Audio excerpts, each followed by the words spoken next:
Assalamualaikum warahmatullahi wabarakatuh. Waalaikumsalam. Waalaikumsalam warahmatullahi wabarakatuh.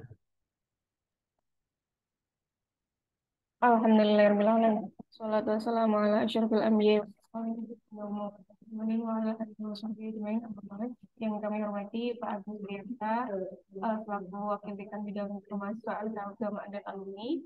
Yang kami hormati Pak Ahmad Azali, selaku pemateri pada pagi hari ini. Yang kami hormati juga panitia DRG dan juga adik-adik peserta sosialisasi DRG Prodi Hukum Program Sarjana. Selamat datang, selamat mengikuti nanti ya terkait dengan sosialisasi pagi hari ini terkait khususnya yaitu untuk pagi hari ini sesi pertama berkaitan dengan teknisnya. Penjelasan terkait dengan panduan yang mungkin sudah adik-adik baca ya di buku pedoman atau buku panduan dan juga sudah dilihat terkait dengan format ceritanya penulisannya seperti apa. Namun mungkin nanti kalau misalnya ada beberapa hal yang mungkin ada tidak pahami, bisa nanti ditanyakan sebelum nanti dilanjutkan oleh sesi kedua yang akan disampaikan oleh Bapak Ahmad Ghazali yang secara spesifik membahas terkait dengan metode penelitian. Baik, Bapak Ibu dan adik-adik semua, untuk sosialisasi terkait dengan panduan DRG ini, mohon izin saya share screen-kan. Saya jelaskan sekilas ya terkait dengan paduannya, skemanya nanti seperti apa dan sebagainya. Kemudian nanti kita akan lanjutkan dengan diskusi ya sebelum pindah ke sesi yang metode penelitian. Apakah sudah terlihat screen saya? Sudah, Mbak. Baik, adik-adik sekalian, kenapa kemudian muncul terkait dengan adanya hibah di research grant yang memang ini menjadi agenda tahunan, artinya memang menjadi agenda rutin fakultas begitu ya.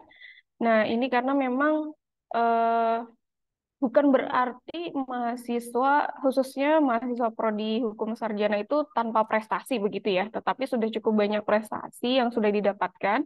Namun memang pada akhirnya ketika kita berbicara konteks hukum, dinamika hukum yang dinamika masyarakat yang begitu apa namanya cepat begitu ya, sehingga terkadang muncul permasalahan yang seringkali tidak cukup gitu ya dijawab dengan tanda kutip mungkin secara teoritik atau normatif yang kemudian kita pelajari di kelas.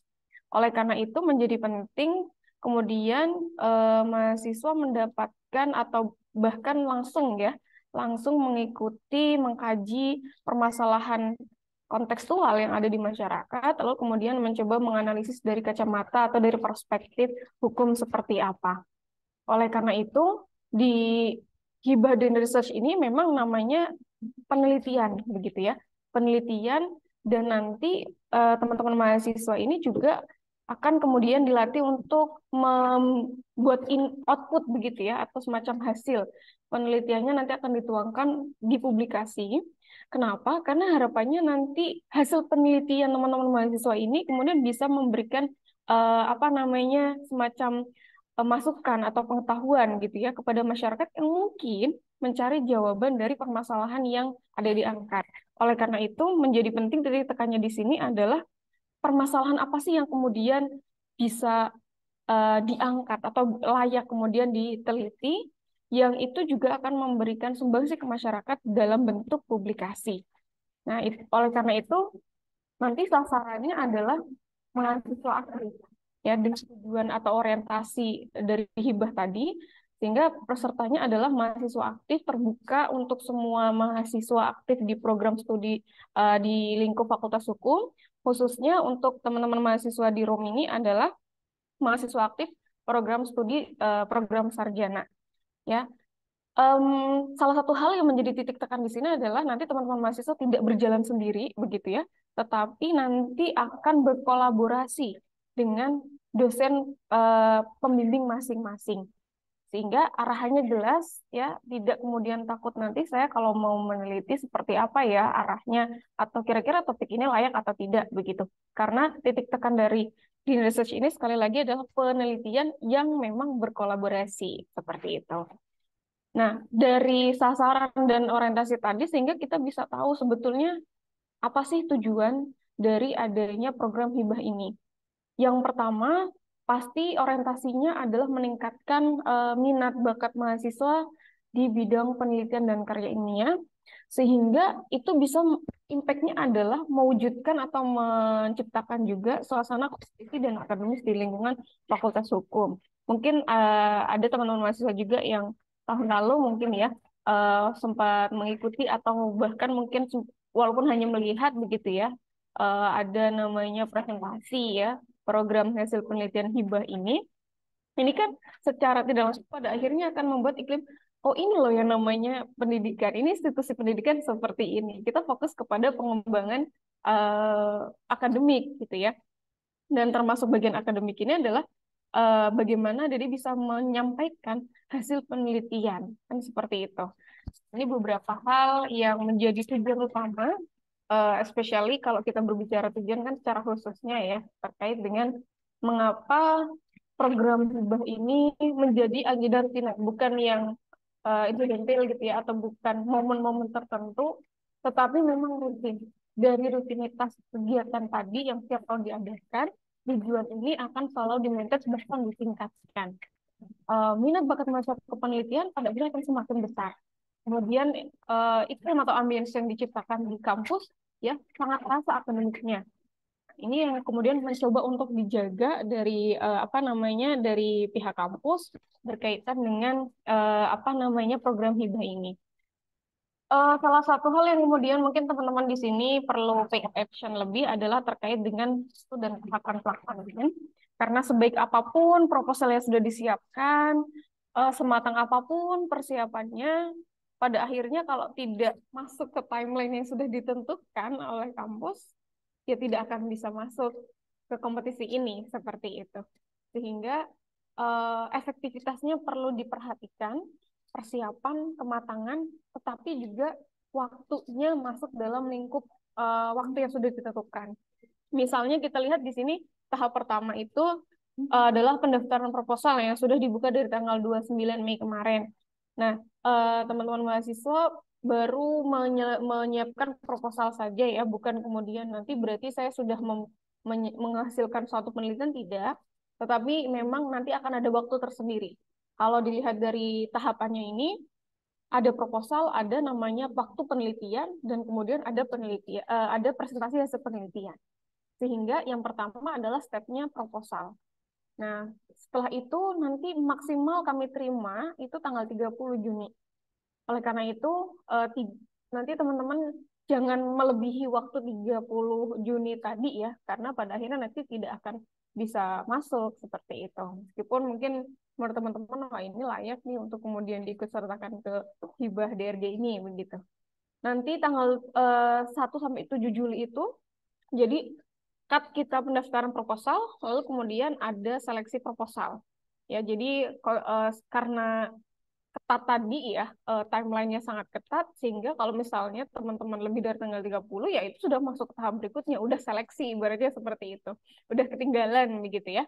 Lalu kemudian nanti 2 hari kemudian ada pengumuman penerima hibah, ya 9 Juli, ini butuh waktu seleksi ini kan karena melibatkan apa namanya tim reviewer ya, sehingga dari panitia juga perlu mengcompile nih hasilnya seperti apa.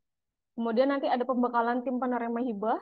Jadi jangan khawatir, informasi-informasi sifatnya yang berkaitan dengan kegiatan ini akan selalu dilakukan, baik di tahap awal, misalnya sekarang workshop, sosialisasi, lalu kemudian nanti juga ada arahan yang lebih konkret lagi terkait dengan program hibah ini. Lalu kemudian nanti ada waktu sekitar kurang lebih 4 bulan ya, dari Juli sampai November untuk pelaksanaan penelitian. Pelaksanaan penelitian ini bagaimana nanti adik akan kemudian dalam datanya, memperoleh datanya, lalu kemudian menganalisis datanya seperti itu. Nanti kita juga ada monef, penelitian seperti apa. Jadi sebelum adik mengumpulkan laporan hasil atau luaran penelitian, nanti akan ada monef dulu nih, gimana progres penelitiannya seperti itu. Dan nanti kalau misalnya ada permasalahan dan lain-lain, satu sisi teman-teman mahasiswa punya dosen pembimbing, kalau terkait dengan teknis juga bisa berkonsultasi dengan tim DRG. Lalu terakhir ada presentasi hasil dan penilaian yang insya Allah ini akan dilaksanakan di pertengahan November seperti itu. Jadi tidak lama setelah kemudian penelitian itu dinyatakan sudah selesai proses pelaksanaannya, nanti teman-teman akan mempresentasikan hasil dan penilaian. Yang ini otomatis apakah kemudian semua proposal akan diterima ataukah semua tim akan presentasi hasil penelitiannya, kan tentu tidak begitu ya. Ada ketentuan-ketentuan tertentu yang memang ini sudah ibaratnya sudah didesain gitu ya dalam sebuah skema seperti itu. Jadi kalau berbicara terkait dengan kriterianya penelitiannya yang seperti apa supaya nanti bisa masuk nih atau bisa lolos begitu ya dari program DRG ini. Selain tadi efektivitas waktu, formatnya, proposalnya, dan karakteristik penelitian apa yang kemudian bisa masuk ke skema penelitian atau hibah ini, itu nanti juga teman-teman mahasiswa harus bisa menyesuaikan. Yang pertama nanti berkaitan dengan kriteria penelitian ini bisa penelitian hukum yang empiris atau normatif.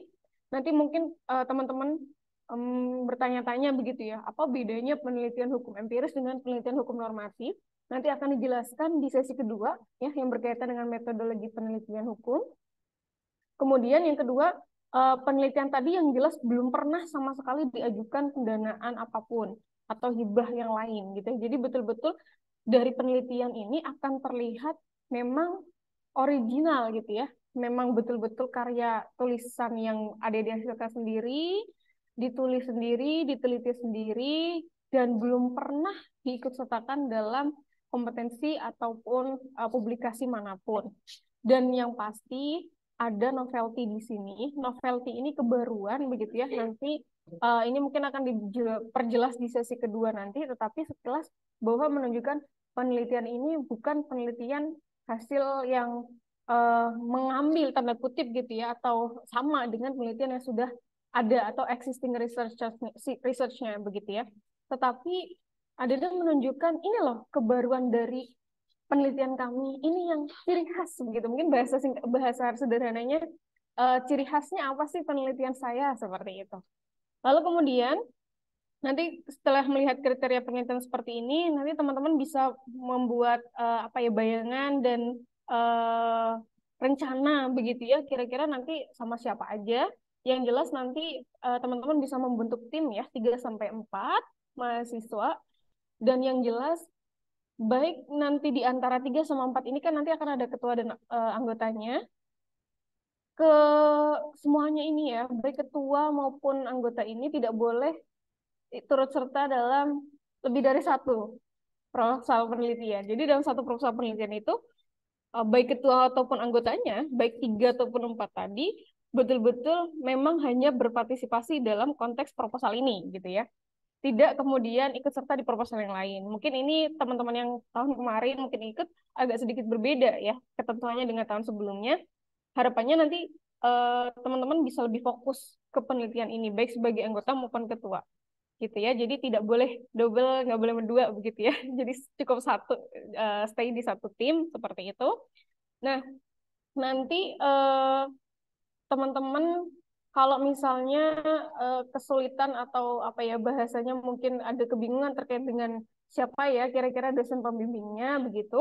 Nanti teman-teman perlu tahu bahwa dosen pembimbing ini adalah dosen yang memang sesuai dengan bidang proposalnya, temanya apa, rumusan masalahnya apa, seperti itu. Jadi kompetensi keilmuan dosen pembimbing yang nanti menjadi pembimbing adik-adik ini harus sama dengan konteks atau bidang rumusan masalah yang diangkat dalam proposal tersebut. Nanti misalnya mau berkonsultasi, kalau bidang ini mungkin belum paham kira-kira dosen pembimbing yang concern ke bidang ini apa, nanti teman-teman bisa konsultasi dengan tim. Nanti bisa diarahkan untuk bidang ini konsentrasinya itu didalami oleh beliau seperti itu. Nanti diserahkan ke adik-adik apakah akan bekerja sama atau meminta bimbingan dari dosen pembimbing yang mana seperti itu. Jadi tidak perlu khawatir bagaimana kalau misalnya saya nggak tahu nih dosen tersebut atau siapa dosen yang concern atau sama inline dengan tema penelitian saya seperti itu. Kalau teman-teman sudah punya atau sudah mengetahui arahannya kira-kira sepertinya saya pengen dibimbing oleh beliau gitu ya, itu langsung menghubungi tidak masalah. Tapi kalaupun bingung, nanti bisa berkonsultasi atau meminta masukan dari tim seperti itu. Kemudian pada akhirnya tidak kalah pentingnya adalah tadi luarannya. Luaran itu hasilnya apa sih dari penelitian ini? Tadi kan kalau kita disinkronkan dengan tujuan penelitian, itu kita tidak hanya berbicara proses penelitiannya, tetapi juga hasilnya, yaitu karya ilmiah. Oleh karena itu, nanti hasil penelitian adik-adik ini supaya lebih bermanfaat, maka akan dibuat atau disusun begitu ya dalam beberapa hasil atau publikasi. Di satu sisi ada artikel ilmiah, nanti jurnal tidak terakreditasi tidak masalah. Misalnya nanti teman-teman juga, saya nggak paham Bu tentang jurnal ya, atau yang tidak akreditasi seperti apa, yang akreditasi seperti apa, itu nanti akan ada arahan dari tim, tidak masalah. Kemudian yang kedua adalah nanti ada beberapa luaran yang lain. Misalnya ada poster publikasi. Mungkin teman-teman sudah tahu ya, jadi tahun kemarin itu kan hasil apa hibah ini kan ada di posternya ya. Ada yang dipajang di mana di depan lobi itu. Nah, itu poster sehingga anyone can see, can read gitu ya. Bisa siapapun bisa lihat, bisa membaca. Artinya penelitian itu akan membawa manfaat yang lebih banyak seperti itu.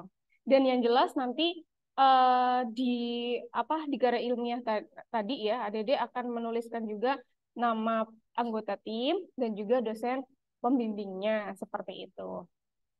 Terakhir, mungkin berkaitan dengan apa namanya keterangan ya atau panduan hibah ini, eh, main apa bahasanya salah satu main aspeknya dari DRG ini adalah kampus akan memberikan pendanaan karena tidak bisa dipungkiri penelitian itu kan membutuhkan dana ya untuk bisa dilakukan. Oleh karena itu nanti kami akan menyeleksi 5 proposal yang lolos dan akan didanai 5 juta. Oleh karena itu, nanti dari hasil proposal, teman-teman yang kumpulkan ini, kami akan memilih 5 berdasarkan apa namanya, ada apa bahasanya ya, ada komponen penilaian seperti itu. Nah, ini nanti 5 yang lolos ini akan didanai sebesar masing-masing ya, bukan jumlah ya, tapi masing-masing 5 juta. Dan nanti untuk mekanisme pembayarannya dibagi menjadi 2 ya. Yang pertama, kalau sudah lolos nanti adik-adik akan tanda tangan kontrak. Nah, itu akan diberikan pendanaan 70%. Karena itu sebagai modal sebelum adik-adik melakukan penelitian begitu ya, sehingga memang besar di awal seperti itu. Kemudian nanti kalau sudah ada laporan penelitian, sudah ada bukti kalau ada teman-teman udah mengupload atau mengsubmit naskah itu, hasil penelitian itu ke jurnal tertentu, nanti kemudian akan diberikan lagi insentif misalnya, yaitu sebesar 30%. Nah, di luar 5 proposal yang pasti akan didanai masing-masing 5 juta ini, ada namanya kompetensi yang lain ya. Jadi, di antara 5 ini akan dipresentasikan, dikompetisikan, begitu ya, sehingga terpilih yang terbaik ketiga siapa, yang terbaik kedua siapa, yang terbaik ketiga siapa. Nah, ini berdasarkan apa? Tidak hanya berdasarkan seleksi paper atau naskah ya, tetapi juga ada hasil presentasi. Nilai presentasinya seperti apa? Nah, di-compile hasilnya dari 2 seleksi tadi, maka akan dipilih 3 terbaik. Yang tentunya pasti akan ada insentif tambahan ya, sebagai meskipun tidak sebesar dana proposal, tetapi memang ini sebagai bentuk apresiasi kepada 3 tim terbaik tersebut. Ya, ini beberapa hal mungkin yang bisa saya sampaikan terkait dengan panduan program hibah ini. Nanti kita lebih banyak diskusi. Silahkan nanti teman-teman mahasiswa yang mungkin ada hal-hal yang kurang paham atau mungkin perlu diperjelas atau dikonfirmasi, saya persilahkan. Silahkan mungkin bisa raise hand langsung ya. Silahkan teman-teman.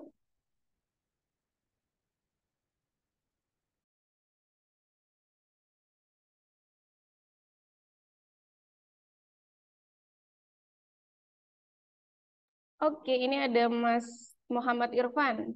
Boleh silakan langsung disampaikan saja, Mas Irfan. Bismillahirrahmanirrahim. Assalamualaikum warahmatullahi wabarakatuh. Waalaikumsalam warahmatullahi wabarakatuh. Sebelumnya izinkan kenal dulu, nama saya Muhammad Irfan Deonat dari mahasiswa S1 Prodi Ilmu Hukum. Eh, saya ingin bertanya tentang terkait perumusan proposal, Ibu. Jadi perumusan proposal ini kan masih abu-abu ya. Jadi ada kemungkinan untuk mengganti suatu judul ke satu judul lain dan ada kemungkinan juga untuk mengganti dosen pembimbing seperti itu. Nah, mungkin untuk di pertengahan proposal nanti, misalkan tiba-tiba kita ada pergantian dosen gitu, Bu. Apakah boleh atau misalkan kita harus konsultasikan ke dosen yang sebelumnya untuk bisa mengganti dosen lagi? Tiba-tiba nanti dosen yang sebelumnya mungkin ada apa? Ada halangan atau misalkan tidak berkenan atau tidak bisa membantu lebih lanjut gitu, Bu. Apakah bisa untuk ganti ke dosen yang lain? Dan misalkan kalau ganti, apakah nanti sistematikanya proposalnya akan diulang atau dilanjutkan saja? Terima kasih, Bu. Baik, ya pertanyaan pertanyaan yang menarik dari Mas Irfan ya, yang mungkin ini sangat mungkin ditemukan atau dijumpai teman-teman yang lain pada saat penelitian seperti itu ya. Mungkin kayak semacam ada tugas akhir kan juga seperti itu ya, teman-teman yang mungkin sedang mengerjakan tugas akhir, ada kalanya mungkin pindah bimbingan dan lain-lain. Eh, Atas pertanyaan Mas Irfan ini, di awal itu tadi disampaikan nanti setelah dinyatakan lolos akan ada penandatanganan kontrak, Mas Irfan. Termasuk di dalamnya ini adalah ada ketentuan pembimbing seperti itu. Oleh karena itu, harapannya teman-teman sudah preventif di awal. Artinya sudah betul-betul mematangkan dosen pembimbing. Misalnya seperti ini. Eh, saya pengen dengan beliau. Tapi mungkin ketika melihat mobilitas beliau atau mungkin kesibukan beliau, sepertinya nanti akan agak sulit nih kalau misalnya mungkin kami mau intens bimbingan seperti itu. Nah, itu juga perlu dipertimbangkan. Oleh karena itu, kalau kita berbicara di tengah seperti itu, karena sudah ada eh, kontrak ya, di mana nanti berdasarkan kontrak tadi, eh, satu, teman-teman mahasiswa harus menyelesaikan ya sampai selesai lah ya penelitian itu. Yang kedua, di satu sisi nanti kami ada semacam surat keputusan dekan yang menunjuk dosen tersebut sebagai pembimbing. Oleh karena itu, ini menjadi secara normatif menjadi sulit kemudian ketika harus diubah di tengah begitu Mas Irfan. Nah, oleh karena itu, apa yang perlu disiapkan? Yang pertama, tidak ada salahnya juga kalau misalnya nanti Mas Irfan dan teman-teman komunikasi dengan si dulu. Bisa jadi nanti dapat insight baru nih. Misalnya tadi, saya pengen dengan beliau, tapi saya nggak tahu beliau kira-kira bisa intensif bimbingan atau tidak. Sementara tim kami sepertinya untuk tema ini kami masih agak kesulitan. Tapi kami pengen meneliti ini, begitu kan? Nah, sehingga kami pengen intensif nih bimbingannya. Nah, itu nanti bisa dikomunikasikan dengan tim supaya teman-teman punya gambaran meskipun pada akhirnya keputusan ada di Mas Irfan dan teman-teman gitu kan, mau lanjut atau tidak atau mau dengan pembimbingnya siapa. Seperti itu ya Mas Irfan. Jadi secara normatif memang kami akan ada ketegasan bahwa beliau sebagai pembimbing, tapi konsekuensinya seperti ini Mas Irfan. Beliau yang sudah ditunjuk sebagai dosen pembimbing melalui surat resmi, maka beliau memang juga punya kewajiban ya terhadap teman-teman ini untuk membimbing. Nah, pada akhirnya kalau misalnya in case ada something yang terjadi ketika ya, itu sudah berjalan penelitiannya, nanti bisa kami bantu komunikasikan, Mas Irfan, seperti itu. Untuk surat dari dekannya itu berarti setelah penerimaan proposal, Bu ya? Setelah pengumuman proposal atau sebelum?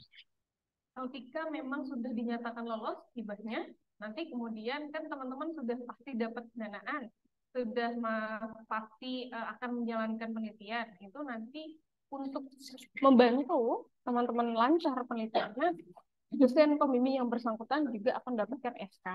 Sehingga istilahnya dari segi dokumen win-win solution seperti itu, Mas Irfan. Ada timbal baliknya, ada kewajiban juga. Baik dari mahasiswa melalui FPK, ada juga terkait dengan dosen pembimbing. Seperti itu ya, Mas Irfan. Oke, baik, Bu. Terima kasih banyak, Bu. Ya, sama-sama. Silakan kalau dari teman-teman mahasiswa yang lain, kalau ada pertanyaan bisa langsung respon saja ya.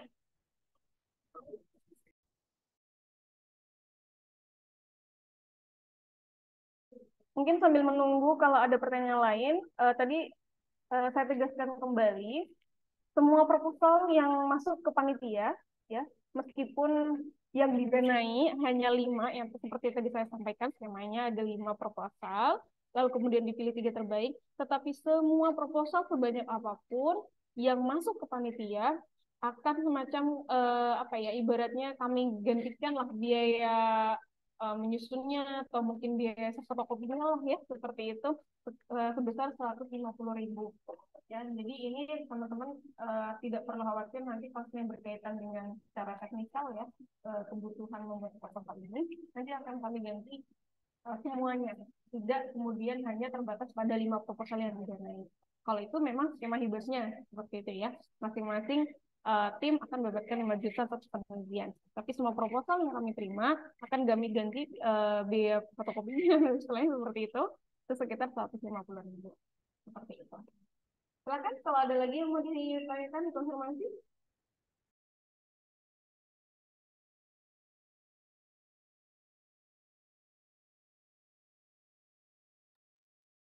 Baik, sepertinya cukup teman-teman ya untuk sesi pertama ini. Nanti eh, nanti kalau ada yang mau disampaikan di akhir tidak masalah. Di akhir sesi ini meskipun berkaitan dengan pertanyaan di sesi pertama tidak masalah, nanti bisa disampaikan di sesi diskusi yang kedua. Untuk yang sesi kedua ini kita akan mendengarkan materi terkait dengan metode penelitian hukum yang akan disampaikan oleh Pak Ahmad Razali. Perlu teman-teman perhatikan bahwa metode penelitian ini memiliki bobot 20% dari keseluruhan nilai paper review, hasil paper review. Sehingga memang metode penelitian ini sangat penting kedudukannya. Ibaratnya kalau teman-teman mau bikin masakan apa begitu ya, kalau alatnya tidak pas ya nanti masaknya juga tidak sesuai gitu ya dengan harapannya seperti itu. Artinya alat yang dipakai penelitiannya itu adalah metode penelitian, dan itu alasan kenapa teman-teman juga nanti akan mendapat mata kuliah metode penelitian hukum kan, karena memang sepenting itu kedudukan metode penelitian hukum. Jadi silahkan nanti simak dan ikuti materi metode penelitian hukum yang akan disampaikan oleh Pak Ahmad Razali untuk sesi ini, dan kemudian kita akan lanjutkan dengan sesi diskusi setelah pemaparan materi selesai. Kepada yang terhormat Bapak Ahmad Razali, kami persilahkan. Ya, cek suara saya bisa terdengar. Mohon Pak Razali. Oke. Terima kasih Bu Ayu Iza atas waktunya. Assalamualaikum warahmatullahi wabarakatuh. Waalaikumsalam. Bismillah, alhamdulillah, wassalatu wassalamu ala rasulillah wa ma'walah ma ba'du.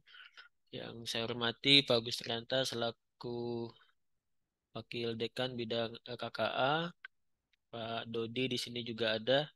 Pak Dodi Setiawan, PhD selaku Kaprodi Ilmu Hukum. Bu Ayu Iza selaku moderator, Bu Afiatun dan teman-teman semua. Alhamdulillah kita bisa diberi kesempatan untuk mengikuti Zoom pada pagi hari ini. Sebelumnya saya ingin bertanya di sini ada nggak teman-teman mahasiswa yang belum pernah mendapatkan atau mengambil mata kuliah metodologi penelitian hukum? Metode penelitian hukum. Ada? Atau semuanya sudah? Belum Pak, belum mengambil. Belum pernah juga, Pak. Oh, belum pernah. Oke. Ini kelas saya ada nggak ya nih ya? Kayaknya nggak ada ini kelas saya ini. Ada Pak, saya Pak. Oh, ada ya. Oke. Berarti promosi saya lumayan lah ya. Ada satu lah ini. Ya, tadi disampaikan sama Bu Ayu Iza bahwa proposal yang masuk akan dapat insentif ngopi gitu ya 150.000 satu tim ya, kalau 3 orang berarti 50.000, bisa lumayan itu sekali ngopi bikin proposal. Kalau kelas saya ini Mas Rizky sudah saya sampaikan ya, kalau saya itu submit proposal itu nilainya auto B plus gitu. Terus kalau udah lolos lolos di skema pembiayaannya nanti itu amin ya. Kemudian mau A-nya nanti tinggal tugas individunya. Oke, karena beberapa memang ada yang belum mengambil mata kuliah metode penelitian hukum ya. Ini memang seharusnya materi ini disampaikan dalam 3 SKS ya, 21 kali pertemuan ini. Tapi dalam kesempatan ini mungkin saya cukup mengambil hal-hal yang sifatnya pokok saja dari MPH ini, nggak semuanya ya. Ya, oke, mungkin untuk mempersingkat waktu. Jadi yang kita akan teliti itu adalah penelitian hukum ya, bukan penelitian yang lain. Ini dulu yang perlu teman-teman garis bawahi.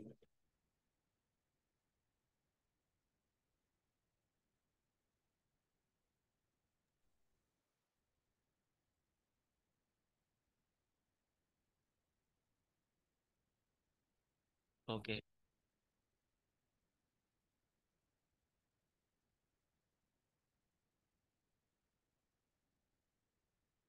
Pak Sazali suaranya hilang.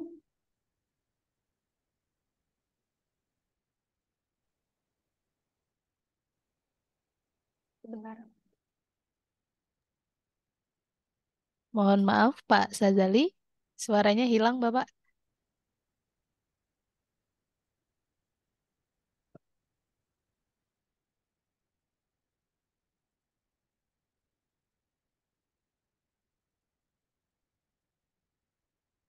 Saya ada kendala di laptop. Sudah, ini masih jelas ya Sudah aman, Pak. suara saya? Sudah jelas. Ya, siap.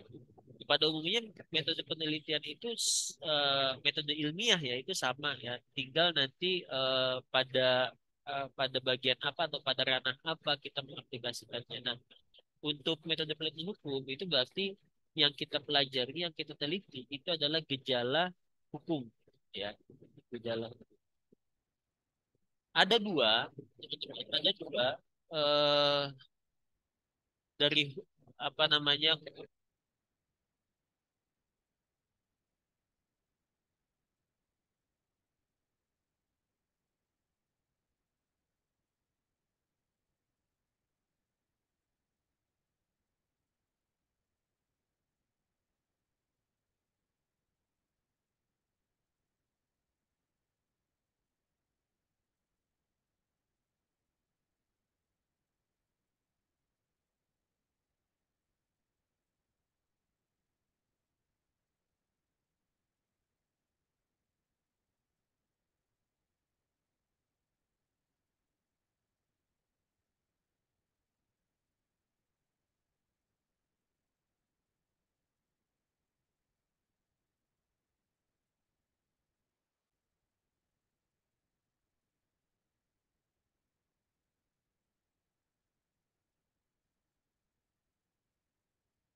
Cek, bisa dengar suara saya? Sudah bisa, Pak Sazali. Iya, ya, ya. Sebentar, sorry, saya ada kendala dengan headset ini kayaknya. Mohon maaf.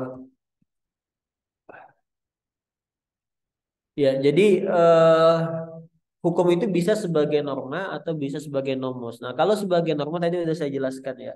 Kalau sebagai nomos itu berarti kita akan melihat bagaimana keajekan perilaku tertentu dalam masyarakat terkait dengan hukum, ya. Jadi hukum sebagai perilaku sosial. Kalian bisa nanti dari dua dua hal ini, dari hukum sebagai objek penelitian itu bisa norma dan nomos, itu nanti akan melahirkan setidaknya apa namanya dua ragam penelitian hukum, dua tipologi penelitian hukum, normatif dan empiris. Nah, kalau apa namanya konsep hukum sendiri ya nanti kalau dalam dasar ilmu hukum teman-teman pasti udah tahu ya ada ius constitutum tadi ya hukum yang berlaku sekarang, kalian bisa meneliti undang-undang, putusan hakim dan seterusnya, atau ius constituendum kalian bisa meneliti tentang RUU ya yang akan berlaku nanti, kira-kira kalau misalkan RUU ini berlaku apa yang akan terjadi misalkan ya, gejala hukum apa yang akan terjadi itu juga bisa. Hukum sebagai perilaku sosial bisa nanti melihat hukum sebagai institusi sosial yang memiliki fungsi dalam masyarakat. Sejauh mana kemudian misalkan masyarakat taat hukum, bagaimana implementasi dari hukum dan seterusnya. Ragam penelitian hukum ada hukum sebagai apa namanya law in books dan law in action ya. Itu turunan dari dua ragam tadi, nomos dan norma gitu ya. Oke. Nah, eh, penelitian hukum ya, benar. Yang paling penting adalah memahami permasalahan hukum, teman-teman. Ya, karena yang akan dilihat dari proposal itu nanti adalah apakah yang pertama kali yang akan kita lihat, yang pertama kali akan kita seleksi, kita nilai adalah apakah proposal teman-teman itu mengandung permasalahan hukum atau tidak. Seperti tadi disampaikan sama Bu Aiza ya, disinggung sedikit. Lalu permasalahan hukum itu bisa timbul dari mana? Bisa timbul dari pertama apa namanya, ketimpangan antara dasen dan dasolen ya. Nah, ketimpangan ini, gap antara dasen ya, kemudian dengan dasolen ini, hukum yang seharusnya gitu ya, menimbulkan permasalahan hukum, eh, dua dua model permasalahan hukum ya. Pengkajian masalah dari segi normatif itu nanti kalau apa namanya, pertentangannya itu adalah soal pertentangan normatif gitu ya, itu nanti akan melahirkan penelitian hukum yang normatif. Tapi kalau masalahnya itu adalah dari sisi empirisnya, masalahnya itu dari sisi implementasi hukumnya dan bagaimana hukum itu bekerja di masyarakat, itu nanti masuknya ke empiris ya. Nah, penelitian hukum normatif. Jadi kalau dari dua ini ya, dari dua ragam umum normatif dan empiris ini sebetulnya bisa menghasilkan tiga irisan atau tiga ragam jenis penelitian hukum ya. Bisa penelitian normatif, bisa penelitian empiris, bisa juga tengah-tengahnya nih, bisa penelitian hukum normatif empiris.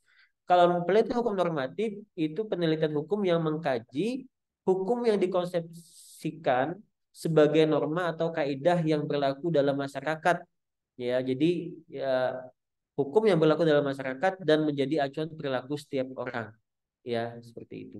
Sedangkan empiris itu biasanya juga disebut dengan penelitian hukum sosiologis ya. Ini adalah penelitian hukum yang mengkaji hukum yang dikonsepsikan sebagai perilaku nyata atau actual behavior ya, sebagai gejala sosial yang sifatnya tidak tertulis ya. Jadi bagaimana masyarakat itu taat hukum, bagaimana hukum itu bekerja di masyarakat, itu masuk ke dalam penelitian hukum sosiologis ini atau empiris. Nah, tengah-tengahnya normatif empiris itu nanti bisa, teman-teman biasanya kan mengajukan penelitian itu implementasi misalkan begitu ya. Nah, itu bisa masuk ke dalam penelitian hukum normatif empiris ya. Jadi bisa apa namanya, merupakan penelitian hukum yang mengkaji pelaksanaan atau implementasi ketentuan hukum positif ya, misalkan undang-undang apa gitu ya, dan kontrak ya, secara faktual pada setiap peristiwa hukum. Jadi ada undang-undangnya, ada norma yang akan teman-teman teliti, undang-undang atau norma itu kemudian atau kontrak ya, itu dilihat bagaimana bekerjanya pada kasus-kasus tertentu gitu ya, atau pada peristiwa hukum tertentu ya, itu. Kemudian secara umum ya, ini ada penelitian doktrinal, non doktrinal dan seterusnya gitu ya. Nah, doktrinal itu kadang juga disebut sebagai penelitian hukum normatif ya.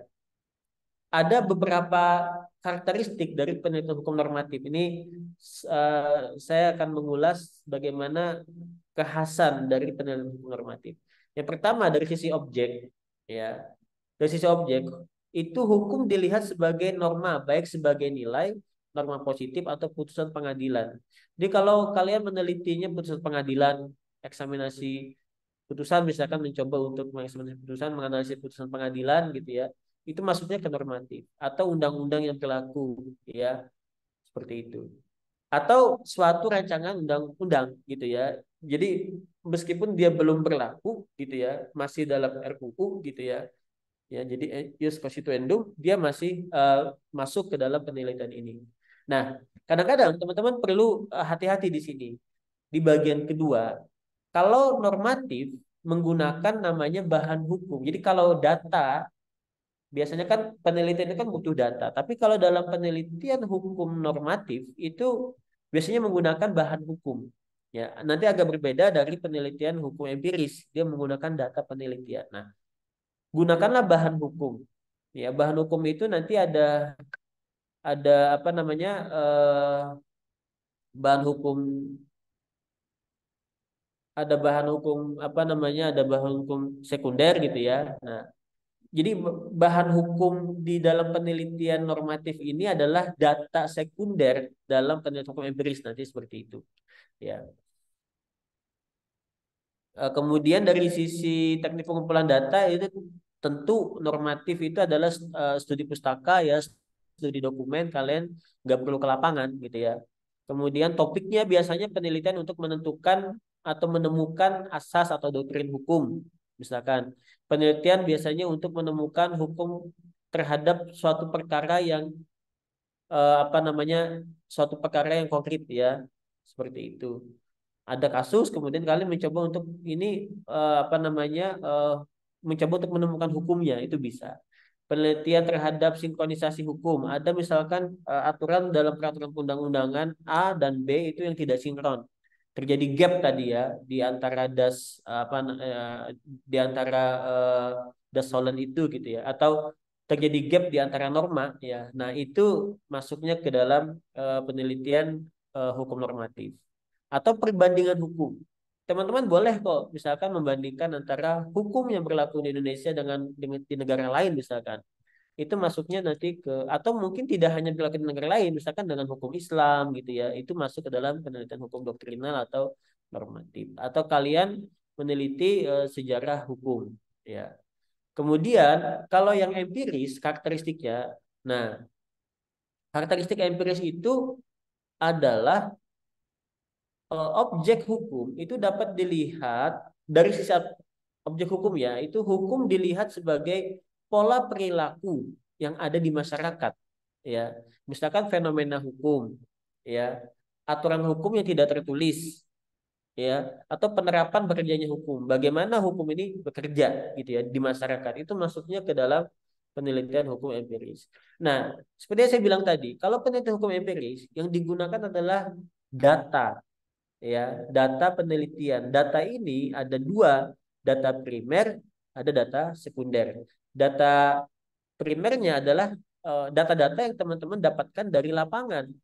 Itu adalah data primer dalam penelitian hukum empiris. Sedangkan data sekunder nanti menjadi bahan hukum, ya. Bahan hukumnya nanti terdiri dari bahan hukum primer, sekunder dan tersier juga, gitu ya. Nah, kalau tadi di dalam penelitian hukum normatif itu teknik analisisnya preskriptif ya. Ini kalau di dalam empiris biasanya deskriptif, mendeskripsikan. Jadi biasanya lebih kalian pilih kuantitatif lah, seperti itu. Ya, metodenya yuridis sosiologis kalau di sini ya. Itu ya. Kemudian saya masuk ke yang lebih teknis ya, lebih teknis. Jadi yang pertama adalah teman-teman pastikan dulu tadi memaknai apa sih penelitian hukum gitu ya. Nah, penelitian hukum itu ya tadi yang sudah saya jelaskan tadi ya. Intinya bagaimana metode penelitian itu kita gunakan untuk meneliti masalah-masalah hukum.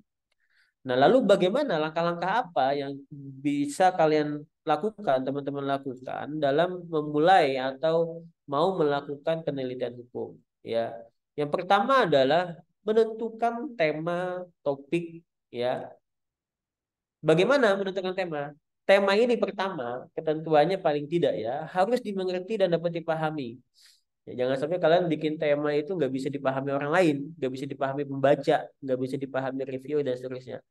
Nah, kalaupun ada istilah-istilah yang mungkin itu atau nomenklatur yang mungkin itu agak asing di masyarakat, silahkan kalian gunakan. Tetapi nanti pastikan itu akan ada penjelasannya di dalam proposal kalian. Apa yang kalian maksud dengan istilah itu, misalkan seperti itu, ya. Nah, jadi eh, yang pertama adalah topik ini dapat dimengerti dan dapat dipahami. Kemudian topik itu cari yang menarik perhatian, ya. Misalkan yang lagi viral ya, misalkan yang jadi perhatian publik, atau bisa jadi ya nggak harus viral, nggak ada masalah, tetapi itu menarik untuk orang, atau bahkan biasanya penelitian itu bermula dari ketertarikan si peneliti dulu ya. Kalau ada tema-tema yang teman-teman nggak, kalian sendiri juga nggak tertarik ya, pasti kan nggak mungkin diangkat gitu ya, seperti itu. Nah jadi cari tema-tema yang itu menarik ya untuk kalian teliti. Sebaiknya aktual, kemudian data dan bahan itu dapat kalian jangkau, karena penelitian yang baik sejatinya adalah penelitian yang bisa dilakukan dan sampai bisa diselesaikan. Kalau kalian terlalu idealis meneliti sesuatu hal yang itu tidak mudah kalian dapatkan datanya, sebaiknya jangan dilakukan. Ya, sebaiknya jangan dilakukan. Kemudian jangan terlalu teknis ya. Jadi jangan terlalu apa namanya, penelitian hukum itu jangan jangan terlalu sifatnya teknis banget gitu loh. Ya, dia ada, karena dia ada sisi-sisi normatifnya, ada sisi-sisi teoritisnya juga gitu ya. Jadi bukan hal yang sifatnya SOP gitu ya. Teknis itu, SOP itu terlalu teknis ya, mempunyai nilai manfaat. Dan satu lagi yang perlu saya sampaikan, jadi nanti juga akan ada di dalam bagian yang lain ya. Pastikan penelitian yang akan kalian teliti itu kalian coba eh, melakukan pre-riset dulu ya. Pre-riset dulu, ini penelitian ini sudah banyak dilakukan oleh orang lain atau belum gitu loh. Ya, jadi kalau sudah tadi ya, istilah katanya kita mencoba mencari novelty-nya. Kalau sudah berarti sisi apa yang misalkan objeknya sama yang mau kalian teliti ya, misalkan objeknya sama yang kalian teliti, tetapi kalian menemukan ada penelitian lain yang sudah membahas itu. Kalau kalian tetap mau kekeh dengan objek yang kalian teliti, maka cari sisi lain. Mencari novelty-nya seperti itu. Cari sisi lain dari bagian apa yang belum dijelaskan oleh penelitian sebelumnya, gitu ya. Seperti itu. Atau kalau mau ya sudah ganti topik yang lain, misalkan seperti itu. Yaitu penentuan topik ya. Latar belakang itu, nah, latar belakang ini teman-teman sering sekali kalau dalam penelitian yang saya lihat ya, di khususnya di S1 itu terlalu bertele-tele di latar belakang ya. Sebaiknya kalian fokus saja kepada, biasanya memulai dari konsep negara hukum ya. Semua penelitian S1 semua penelitian hukum nggak harus bermula dari konsep negara hukum teman-teman ya. Langsung aja fokus kepada apa yang akan kalian teliti. Jadi sudah menentukan topik, latar belakang diuraikan, masalahnya apa sih gitu. Ya, jadi kenapa kalian ingin meneliti ya. Kemudian bagian apa yang sudah kalian dapatkan dalam pre-riset. Jadi kalian nggak mungkin bisa melakukan atau menulis proposal tanpa melakukan yang namanya pre-riset, ya, riset pendahuluan atau mini riset dulu lah, kira-kira seperti itu. Jadi hasil dari pre-riset itu kalian tuangkan dalam latar belakang. Kenapa kalian meneliti ini, apa yang sudah dan seterusnya gitu ya. Kenapa, apa pentingnya, apa urgensinya dari kalian melakukan penelitian ini ya, gitu ya. Jadi dijelaskan tuh di latar belakang. Itu yang paling penting dari latar belakang. Jangan kalian masukkan teori terlalu banyak. Oke, teori mungkin sedikit-sedikit hanya sekedar untuk mengulas urgensinya misalkan ya. Urgensi penelitiannya kalian kemudian memunculkan teori sedikit, nggak ada masalah. Tapi jangan teori tentang hak asasi manusia dibahas di latar belakang panjang gitu. Jangan. Ya, jadi latar belakang itu fokus pada kenapa kalian meneliti, kenapa kalian mengangkat tema tersebut gitu ya. Nah, itu biasanya teman-teman harus melakukan riset dulu di apa namanya, tinggal disampaikan. Nah, kemudian yang paling penting dari penelitian hukum itu sebetulnya adalah serta penyusun topik dan seterusnya, rumusan masalah. Ya. Karena eh, dari rumusan masalah inilah kita bisa mengetahui apakah penelitian yang teman-teman lakukan itu mengandung masalah hukum atau tidak. Ya, mengandung masalah hukum atau tidak. Dan rumusan masalah, ingat ya teman-teman. Rumusan masalah itu nanti kalau teman-teman merumuskan satu rumusan masalah itu harus disinkronkan dengan judul. Disinkronkan dengan judul ya. Karena sejatinya dari judul saja itu kita akan bisa melihat masalah apa yang akan kalian teliti. Sejatinya seperti itu, ya. Nah, jadi jangan sampai judulnya apa, perumusan masalahnya kemana, gitu ya. Apalagi misalkan judulnya A, latar belakangnya B, rumus masalahnya C. Jadi semuanya itu sinkron, penelitian itu harus sinkron, ya. Oke. Jadi rumus masalah itu harus terkait dengan topik atau apa namanya judul yang kalian teliti. Ya, masalah yang satu dengan yang lainnya itu juga harus terkait. Kalau bisa rumus masalah jangan terlalu banyak. Satu itu terlalu sedikit, tiga itu sudah banyak. Maka yang paling moderat ya rumus masalah cukup dua sebetulnya. Ya, nah antara dua rumus masalah ini apa namanya kalian lihat ya itu ketika merumuskannya itu harus sinkron yang pertama dengan kedua ya. Untuk level S1 ya dua itu udah cukup lah ya. Kalau tiga itu udah level S3 mungkin ya. S3 itu tiga boleh lah karena dia apa namanya lebih panjang mengulasnya. Karena begini, jumlah rumusan masalah akan berkonsekuensi pada hasil penelitian yang kalian lakukan, analisis yang kalian lakukan. Jadi semua rumusan masalah itu akan kalian analisis nantinya. Ya. Ya, diusahakan sesuai dengan bidang ilmu dan konsentrasi keahlian peneliti ya. Tapi kalau teman-teman kan bisa mengeksplor lah. Mungkin belum ada bayangan saya akan masuk ke mana, ke Perdata, ke HTN, ke Pidana, ke HI dan seterusnya mungkin ya. Tapi dari beranjak dari teman-teman keingintahuan teman-teman, curiosity teman-teman untuk meneliti apa, kalian bisa mengeksplor bidang apapun itu ya untuk masalah ini ya, untuk konteks ini, untuk konteks DRG ini ya. Jadi seperti itu. Kemudian sesuai dengan isu hukum yang diuraikan pada latar belakang ya. Kemudian, nah rumusan masalah harus dengan kalimat tanya. Kalimat tanya tandanya apa? Ada di depannya kata tanya, di belakangnya ada tanda tanya. Ya, bagaimana, ya, apakah dan seterusnya. Ya, oke. Fokus penelitian. Ya, jadi penelitian itu harus fokus, jangan terlalu besar. Ya, misalkan implementasi undang-undang ketenagakerjaan di Indonesia. Set, itu kalian mulai dari buaya sampai yang lahat belum tentu kalian selesai menulis penelitian itu ya. Apalagi kalian sudah besar ya kan. Dari buaya sampai yang lahat aja belum tentu kalian bisa selesai melakukan penelitian dengan judul seperti itu. Implementasi undang Omnibus Law di Indonesia gitu. Nah, itu kan terlalu luas ya. Semua aspek dalam Omnibus Law berarti harus kalian teliti. Ya kan? Itu tidak ada limitasi aspek apa yang kalian teliti, tidak ada limitasi apa namanya periode, tidak ada limitasi apa namanya mungkin wilayah gitu ya. Jadi fokus ya. Fokus itu berarti ada limitasi yang dilakukan ya.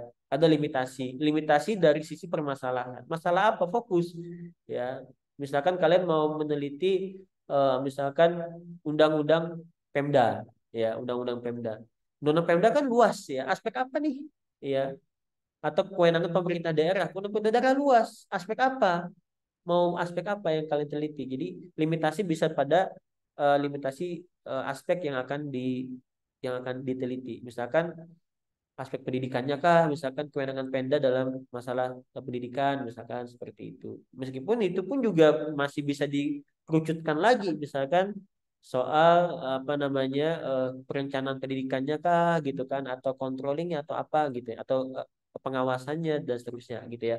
Jadi semakin spesifik, intinya adalah semakin spesifik, semakin fokus penelitian kalian itu akan semakin lebih bagus dan bukan hanya lebih bagus, nyaman untuk kalian lakukan ya gitu ya.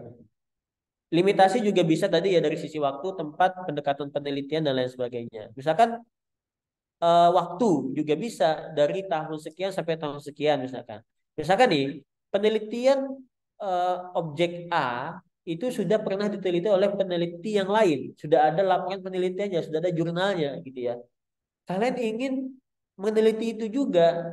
Kemudian kalian lihat sisi waktunya misalkan. Oh, ternyata yang dulu dia lakukan itu stop sampai tahun 2010 misalkan, atau sebelum reformasi misalkan, kalau kita memakai periode rezim misalkan yang ada di Indonesia. Oh, berarti saya bisa dong melakukan penelitian pada periode selanjutnya gitu. Bisa juga dari sisi waktu, ya.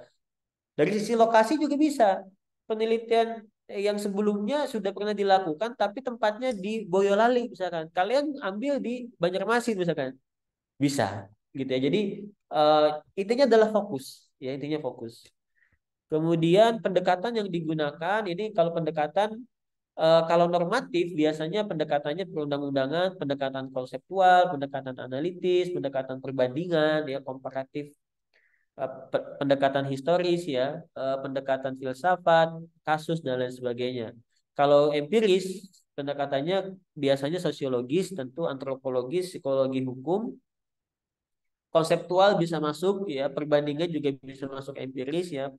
Tapi sebetulnya perbandingan hukum dalam makna empiris itu lebih lebih besar kerangkanya daripada perbandingan hukum dalam aspek normatif. Kalau perbandingan hukum dalam aspek normatif itu hanya terbatas pada membandingkan norma.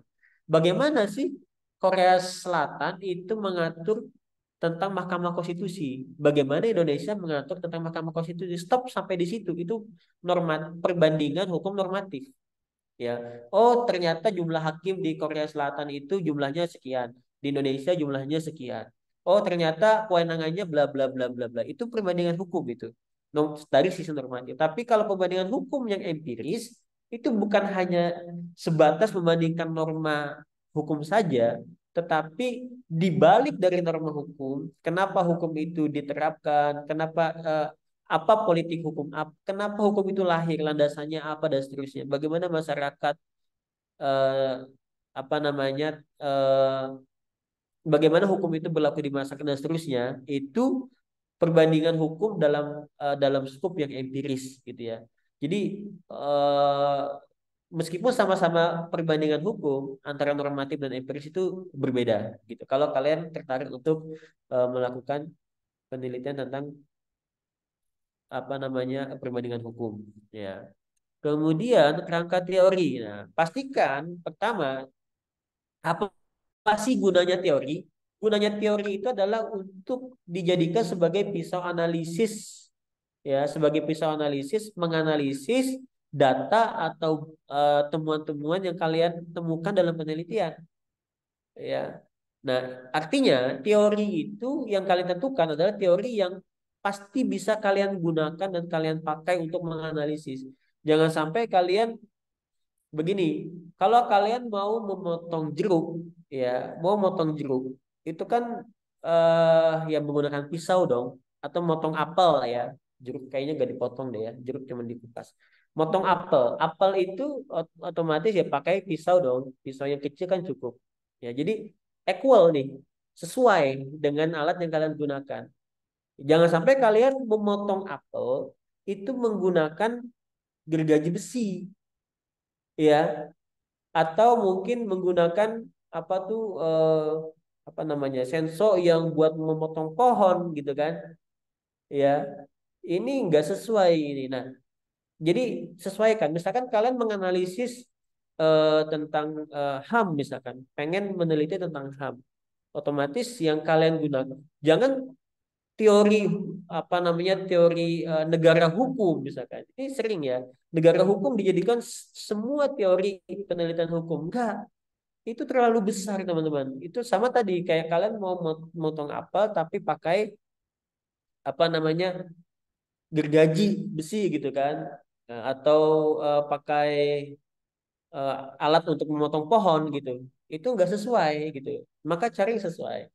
Misalkan kalian mau meneliti tentang apa namanya tentang kelompok rentan, ya, kelompok rentan, atau lebih spesifik tentang misalkan perlindungan perempuan, maka ya teori yang digunakan ya bagaimana perlindungan HAM terhadap perempuan, langsung masuk spesifik. Jangan teori HAM-nya, teori HAM-nya itu terlalu besar masih, langsung aja perlindungan HAM terhadap perempuan, atau mau anak, perlindungan HAM terhadap anak misalkan seperti itu. Jadi langsung spesifik, jangan teori HAM yang diambil gitu ya, seperti itu. Jadi eh, kerangka teori itu disesuaikan dengan kalian mau meneliti apa, ya, kemudian mau memakai visual analisisnya seperti apa, itu disesuaikan dengan skupnya gitu ya.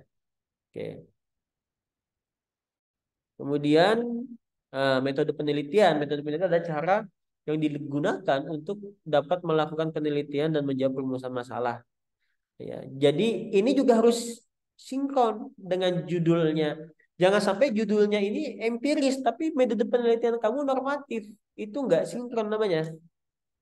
Ya, jangan sampai metodenya atau sebaliknya judulnya itu normatif. Kalian cukup meneliti apa namanya undang-undang saja karena yang ada gapnya adalah gap di norma misalkan begitu ya. Ada gap antara antara misalkan ya kewenangan pusat dan daerah misalkan seperti itu. Atau ada gap antara norma satu dengan norma yang lain. Hanya itu saja. Tapi kalian metode penelitiannya empiris. Nah, itu enggak sinkron gitu ya. Seperti itu. Nah, jadi disesuaikan ya. Nah, sedikit lagi metode penelitian hukum normatif ya. Jadi kalau dari sisi pendekatan disesuaikan dengan kebutuhan. Kalau tadi ada pendekatan perundang-undangan ya kalian bisa gunakan itu, pendekatan sejarah, pendekatan apa namanya pendekatan perbandingan dan seterusnya, konseptual dan seterusnya bisa digunakan itu. Nah, bahan hukum ya seperti saya bilang. Jadi kalau dalam penelitian normatif namanya bahan hukum, bukan data penelitian ya, bahan hukum.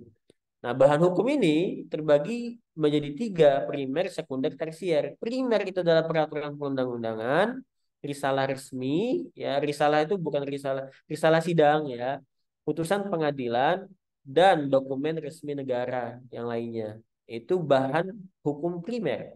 Sekunder itu buku, jurnal, dan lain-lain. Tersier itu bisa kamus hukum, ensiklopedia hukum. Ada juga bahan non hukum. Ya, bahan non hukum itu bahan penelitiannya terdiri atas buku teks bukan hukum. Jadi buku apapun yang bukan hukum itu namanya bahan non hukum. Misalkan buku politik, ya, buku agama, misalkan buku ekonomi itu kan bukan hukum ya. Nah, jadi itu tapi bisa dimasukkan ke dalam bahan penelitian kalian. Teknik pengumpulan datanya ya studi pustaka, studi dokumen, studi arsip ya kalian bisa mengakses apa data-data tersebut sesuai dengan kebutuhan kalian. Kalau empiris itu objeknya efektivitas hukum, kepatuhan hukum ya, peran lembaga atau institusi hukum dalam penegakan hukum misalkannya ini sosiologi hukum ya, implementasi pengaturan hukum, pengaruh masalah sosial terhadap hukum. Jadi begini, dalam penelitian sosiologi hukum itu bisa teman-teman melihat keterpengaruhan pengaruh hukum, sejauh mana hukum mempengaruhi masyarakat ketika hukum tertentu itu berlaku misalkan atau akan berlaku. Kalian analisis bagaimana nanti masyarakat ya itu berubah apa tidak. Misalkan kan ada aturan baru misalkan soal tilang elektronik misalkan ya. Nah, itu bagaimana tuh masyarakat akan eh, perilaku masyarakat dalam konteks berkendara itu seperti apa? Terjadi perubahan atau tidak? Jadi berlakunya satu hukum masyarakat seperti apa? Atau sebaliknya, ini ada fenomena masyarakat, teman-teman, tapi belum ada hukumnya. Fenomena sosial, tapi belum ada hukumnya. Misalkan, teman-teman mungkin masih ingat dulu ya, ketika awal-awal ojek online itu muncul, ya kan? Itu terjadi kekosongan hukum, bahkan konflik kan antara ojek pengkolan dengan ojek online. Itu ketika itu ada fenomena masyarakat yang dinamika di masyarakat yang tumbuh, perkembangan dari masyarakat gitu ya, ada temuan baru, tapi hukumnya belum ada. Nah, itu juga bisa dijadikan penelitian, ya, seperti itu. Nah, teman-teman misalkan ya, sekarang kan dunia dunia digital kan sangat apa namanya sangat berkembang pesat ya. Ada metaverse. Metaverse ini kan misalkan ya belum ada hukum. Kalian bisa nggak? Bagaimana kemudian negara atau hukum masuk ke dalam dunia metaverse itu misalkan. Metaverse sebagai bagian dari perkembangan di masyarakat, ya, temuan-temuan baru di masyarakat. Nah, itu kalau empiris juga bisa masuk ke dalam itu. Pendekatannya disesuaikan dengan kebutuhan, tadi udah saya jelaskan, ya bisa sosiologis, antropologis, ya dan seterusnya. Data penelitian, penggunaannya adalah data penelitian. Datanya itu adalah data primer dan sekunder. Data primernya, data yang kalian langsung peroleh dari sumber utama, gitu. Misalkan kalian mau penelitian bagaimana berlakunya hukum di masyarakat, kemudian kalian wawancara semua stakeholder terkait dengan pemberlakuan hukum itu. Misalkan melihat undang-undang desa, misalkan kalian wawancara mengambil data dari perangkat desa dan seterusnya. Itu data penelitian yang primer, ya. Ya. Kemudian yang kedua adalah data penelitian sekunder. Yang sekunder ini itu adalah bahan hukum dari penelitian normatif, ya, seperti itu. Lokasi ini juga harus ada ya, karena empiris ini. Lokasi itu bagi tempat dilakukannya penelitian. Di Jogja, di mana, di Sleman dan seterusnya. Harus ada lokasi kalau empiris ya. Teknik pengumpulan data biasanya wawancara, bisa kuesioner juga ya. Itu. Kalau data sekunder itu bisa penelusuran apa namanya, penelusuran dokumen atau literatur seperti itu.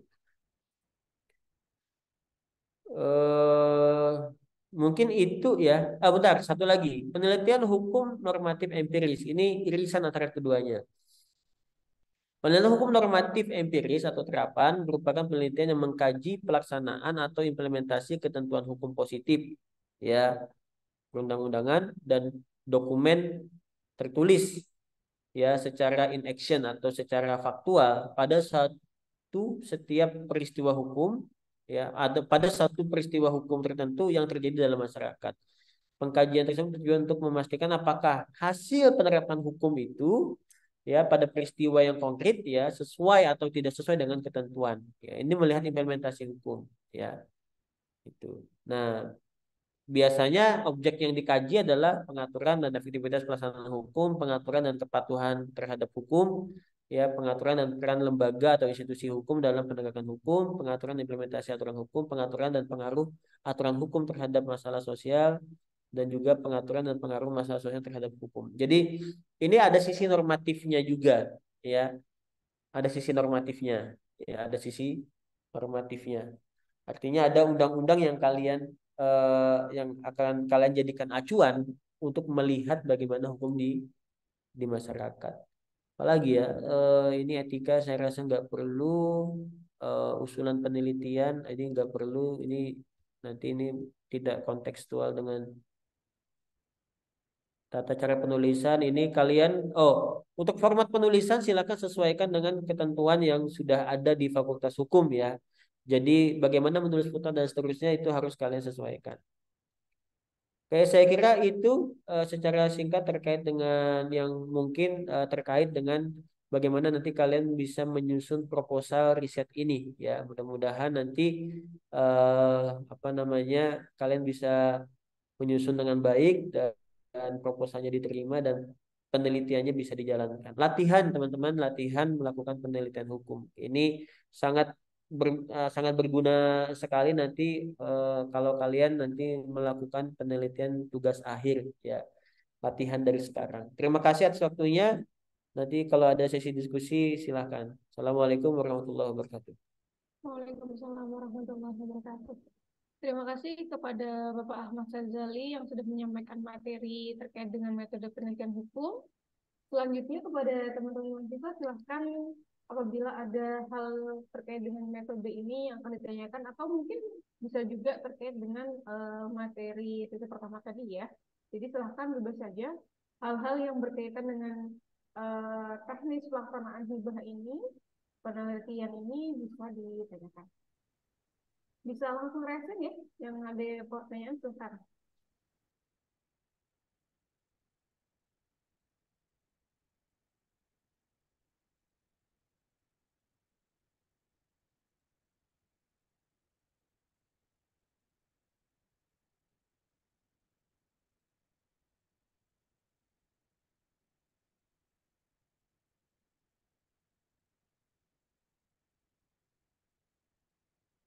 Apakah sudah dipahami, teman-teman? Ini sepertinya tadi penjelasan Pak Ahmad Ghazali itu sangat ini ya, sangat komprehensif sehingga eh, mungkin teman-teman ini lebih banyak yang sudah memahami begitu ya. Atau mungkin silakan kalau ada yang mau ditanyakan ya. Mungkin untuk teknisnya teman-teman bisa mengacu juga ya di apa template proposal hibah. Tadi untuk metode sudah disampaikan oleh Pak Ahmad Ghazali dan otomatis nanti itu juga bisa tercermin ya. Jadi ketika membaca judul itu sudah kelihatan, oh ini penelitiannya jenis apa, seperti itu. Sehingga nanti bisa disesuaikan metodenya sesuai dengan yang tadi disampaikan oleh Pak Ahmad Ghazali. Untuk detail cover, halaman pengesahan, lalu kemudian latar belakang, apa sih bedanya tujuan penelitian dengan manfaat penelitian, nanti teman-teman bisa mengacu ke template proposal juga ya. Di sana sudah cukup jelas di apa diterangkan fontnya apa, kemudian spasinya berapa dan sebagainya. Itu juga untuk apa metode ini nanti juga teman-teman komunikasikan dengan dosen pembimbing ya.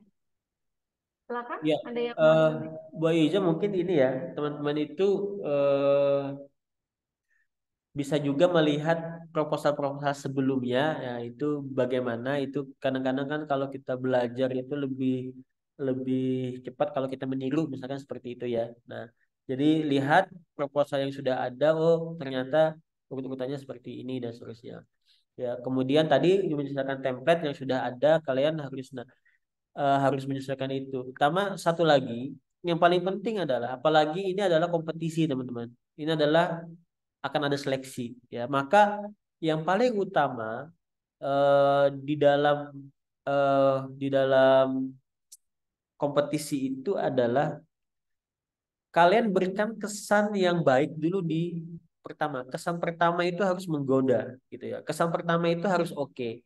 Apa itu kesan pertama? Bangun kesan pertama itu bagaimana membangun kesan pertama? Maka pertama dari sisi tampilan itu harus sesuai dengan template. Itu kesan pertama. Jangan sampai sudah ada template-nya, kalian nggak ngikutin template. Fontnya sudah kita tentukan gitu kan, spasinya udah kita tentukan, cara pengutipan foto udah kita tentukan, tapi kalian mengabaikan ketentuan-ketentuan itu artinya tidak memberikan kesan pertama. Ya, jadi kalau kesan pertama ini sudah sudah nggak bagus, itu reviewer itu biasanya akan menumbuhkan mood yang tidak baik gitu ya, karena bisa jadi reviewernya itu kan moody gitu kan. Nah, kalau dia membaca tulisannya yang enak dan seterusnya rapi gitu ya, dia moodnya akan bagus ya. Ini juga sama ya, misalkan di dalam seleksi PKM misalnya itu juga itu. Pertama adalah seleksinya template dulu sesuai dengan ketentuan. Jadi kesan pertama itu harus dibangun. Ya, jadi teman ya, yang ingin saya garis bawahi tadi soal template tadi ya, harus sesuaikan, harus perhatikan template ya. Jangan sampai kalian mengabaikan template. Bagaimana cara menulis daftar pustaka ya. Jadi itu harus disesuaikan dengan template yang kita minta begitu. Baru setelah kesan pertama itu biasanya review akan melihat judulnya apa, permasalahannya apa. Pertama, mengandung masalah hukum atau tidak seperti yang saya jelaskan tadi. Kalau nggak mengandung masalah hukum, oh, berarti udah seleksi itu pertama kali. Ya, oh kalau ada masalah hukum, pertama eh, yang selanjutnya masalah hukumnya itu apa namanya eh, misalkan aktual atau tidak, problematis atau tidak. Nah, maka nanti kita akan melihat di latar belakangnya itu, gitu ya, seperti itu. Rumusan masalahnya seperti apa. Jadi itu yang paling penting teman-teman. Ya,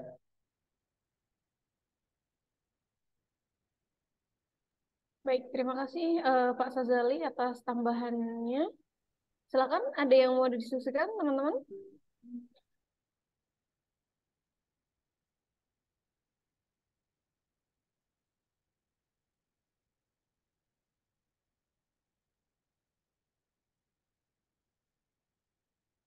Baik, silakan Mas Praja bisa disampaikan pertanyaannya.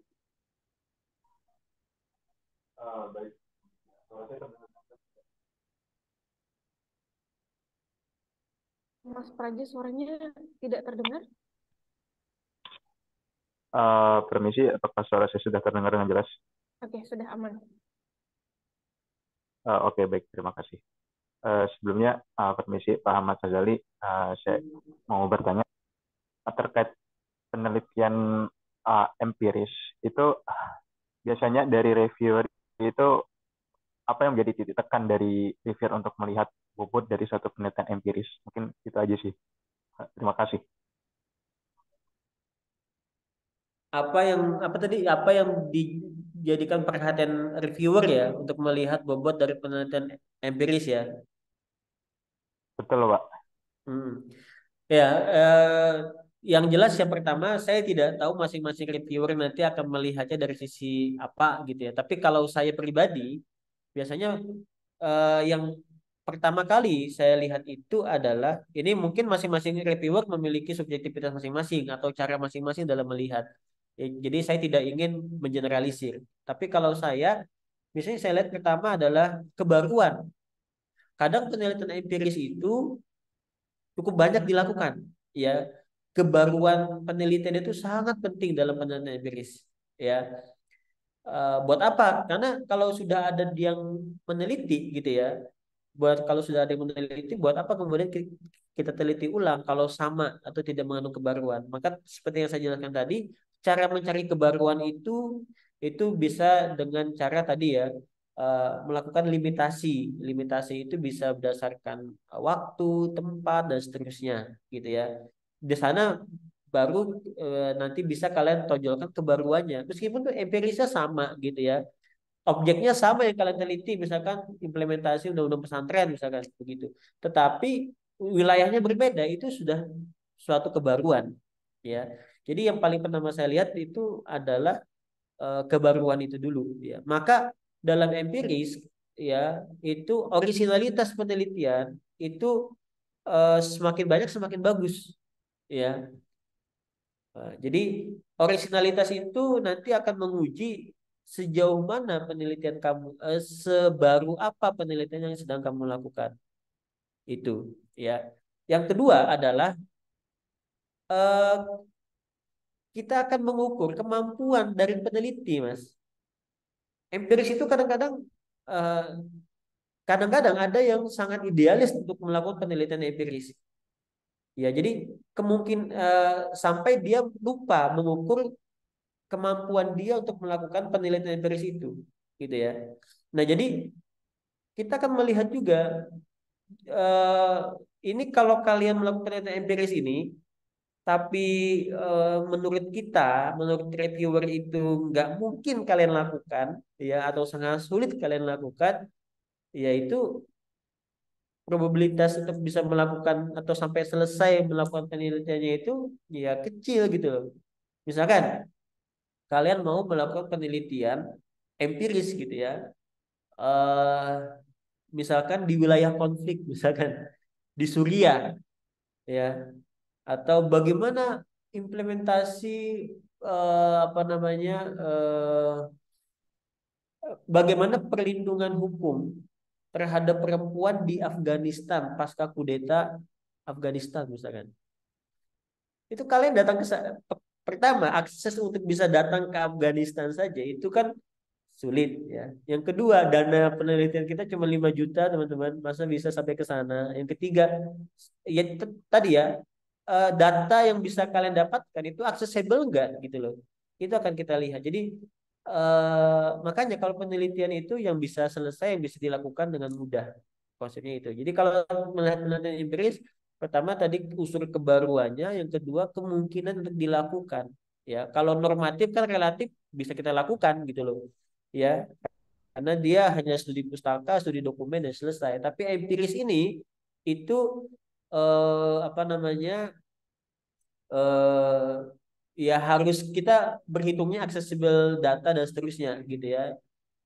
Yang ketiga adalah kalau memang apa ya, dari sisi apa, sejauh mana tema atau yang topik yang kalian angkat itu menarik ya. Menarik itu bisa dalam banyak hal ya, misalkan temanya unik ya, misalkan kalian meneliti di masyarakat terpencil misalkan begitu ya, tapi itu bisa kalian jangkau.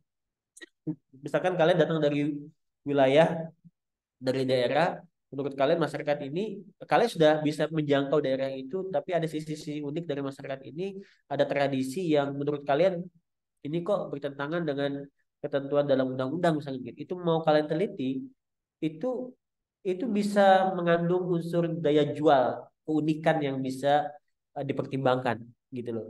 Ya. Hal-hal yang mungkin bahasanya itu anti mainstream lah ya, tidak umum dilakukan gitu kan, tetapi kalian menjangkau hal-hal yang jarang orang perhatikan, jarang orang apa namanya eh, nengok saja enggak gitu loh, jarang orang perhatikan ke arah sana gitu. Misalkan seperti itu bisa jadi nilai plus selama tadi kembali ke hukum nomor 2 tadi, selama penelitian itu bisa kamu lakukan dan data penelitian bisa kamu jangkau gitu. Kira-kira seperti itu Mas ya. Jadi bagus, memang bagus kalau mau penelitian empiris itu lebih menarik dan lebih ada tantangan begitu. Tetapi tadi perhatikan eh, apa namanya aksesibilitas data yang bisa kalian dapatkan. Gitu. Kemampuan kalian itu harus diukur. Dan juga budget ya, perhatikan budget ya. Kalian dananya cuma 5, kecuali kalau kalian ya udah 5 juta itu ya sekedar buat ngopi saja, tetapi kalian sudah punya budget sendiri gitu kan untuk penelitian itu, saking tertariknya kalian gitu kan. Wah, itu bagus gitu. Jadi goalnya bukan dapat insentif tapi memang pengen meneliti gitu. Itu bagus.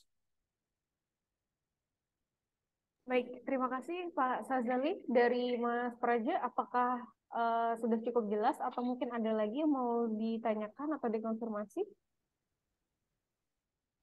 Baik, Mas Ghazali, sudah cukup jelas. Terima kasih. Mungkin mohon izin Pak Sazali, ini sedikit men-sharing pengalaman juga ya untuk yang empiris ini. Kalau di bidang pidana itu cenderung mahasiswa ada yang lebih fokus ke penyajian data. Sedangkan ini kan penelitian ya. Jadi memang mungkin nanti teman-teman yang penelitian ini kalau empiris itu kita bukan menyajikan data yang kita temukan di lapangan ya. Data itu ya data, artinya harus dianalisis seperti itu. Betul. Kadang ada misconception di sini.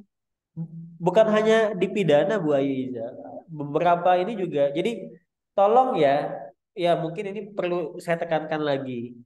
Yang soal teori tadi, teori itu bukan sekedar pajangan, bukan sekedar hiasan teman-teman. Ya, bedakan antara penelitian dengan laporan.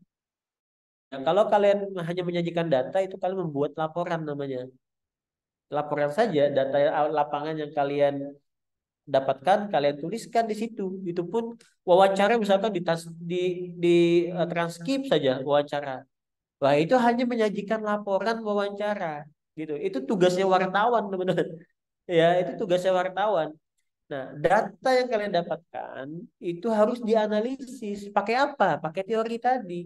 Nah, teori itu digunakan ya harus sesuai dengan mau yang kalian lakukan dia. Nah, jadi ukurannya harus sesuai tadi. Jangan sampai motong apel pakai gergaji besi gitu ya. Motong apel ya pakai pakai pisau apel saja ya. Jangan sampai kalian potong kuku pakai gergaji besi, kan lucu gitu ya. Jadi sesuaikan dengan itu. Ya, seperti itu. Jadi teori itu digunakan bukan hanya dipajang. Nah, menganalisisnya dengan teori gitu loh. Seperti itu. Betul sekali Bu Eja. Terima kasih atas masukan atas tambahannya. Baik, terima kasih Pak Sazali. Mungkin dari teman-teman kita punya waktu sekitar 1 menit. Kalau ada yang mau ditanyakan lagi, silahkan.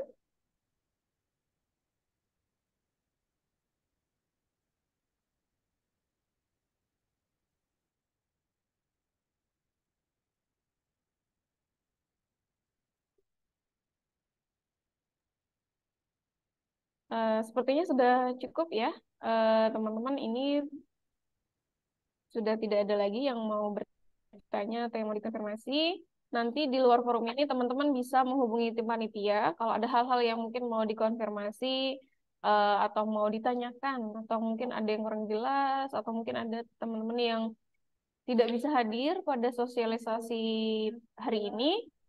Nanti juga bisa menghubungi panitia untuk terkait dengan keterangan ya teknis dan skema hibah DRG ini. Mungkin itu untuk sesi pagi hari ini. Sekali lagi kami ucapkan terima kasih kepada Pak Ahmad Sazali selaku pemateri pada pagi hari ini. Ini di sini juga ada Bapak Agus Trianta, Pak Wadik, dan Pak Dodi selaku Ketua Program Studi Hukum Program Sarjana. Terima kasih sudah berkenan hadir dan teman-teman dari Prodi Sarjana Hukum ya. Terima kasih sekali lagi sudah berkenan hadir di sosialisasi pagi hari ini. Kami tunggu partisipasi aktifnya. Dengan senang hati kami akan membantu jika ada hal yang terkait dengan teknis pelaksanaan hibah ini. Tetap semangat. Kita tutup bersama dengan membaca hamdalah. Alhamdulillahirabbil alamin. Jangan lupa kami tunggu proposalnya ya, teman-teman. Tetap semangat. Wassalamualaikum warahmatullahi wabarakatuh. Waalaikumsalam. Waalaikumsalam warahmatullahi wabarakatuh.